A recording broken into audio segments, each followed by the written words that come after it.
Today on CJ Off-Road, we're going to let our engine breathe a little easier.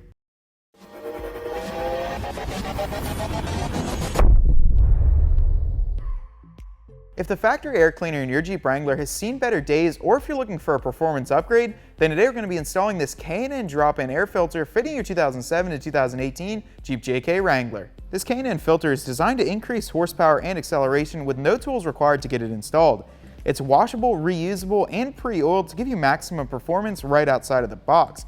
It's going to work with all your OE electronics and only requires a cleaning after 50,000 miles of use. Our 2008 Jeep Wrangler could use a little bit more power, so let's get to the install.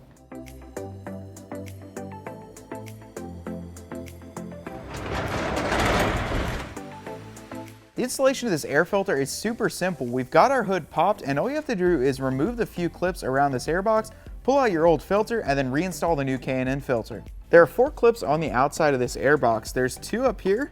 Pull them towards you, they'll pull off. There's one down here. It's kind of hard to see.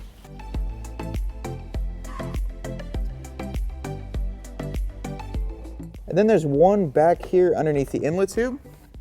And the top of the box should just pull right off towards you.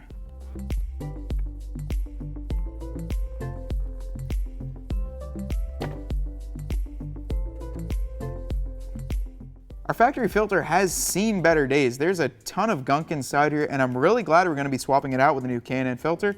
Let's get it installed. Go ahead and grab your new filter, and this little lip is going to stick down when you put it inside here. The upper edge is going to make that seal around the top of the box. It simply slides in, then you reattach the clasps. With it in, now we can push the top of the air box back into place, get the clasps back attached, and your installation is complete. And that finishes up the install of the K&N drop-in air filter on our 2008 Wrangler. This isn't necessarily the most fun install, however, it is going to give us some more performance and more throttle back to our Wrangler. It doesn't take any tools, and you can find it right here at cjponyparts.com.